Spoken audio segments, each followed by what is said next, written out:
కురిశాయి. ఇక హైదరాబాద్లో గంటపాటి వర్షం కురిసింది. నగరంలోని Banjara Hills, Jubilee Hills, Madapur, Dilsukh Nagar, LB Nagar, Uppal, Tarnaka, Himayat Nagar, అబిడ్స్తో పాటు బాలాపూర్, కార్వాన్, సికింద్రాబాద్, పంజాగుట్టలో వర్షం పడింది.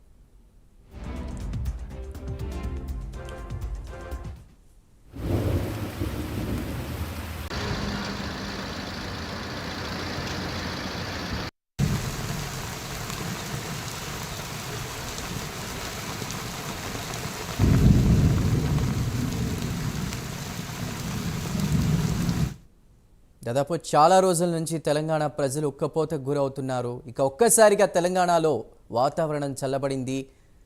దాంతో రాష్ట్రంలోని పలు ప్రాంతాల్లో మోస్తరు వర్షాలు కురిశాయి. ఇక హైదరాబాద్లో అయితే గంటపాటు వర్షం కురిసింది. నగరంలోని Banjara Hills, Jubilee Hills, Madapur, Dilsukh Nagar, LB Nagar, Uppal, Tarnaka, Himayat Nagar, అబిడ్స్తో పాటు బాలాపూర్, కార్వాన్, సికింద్రాబాద్, పంజాగుట్టలలో వర్షం పడింది.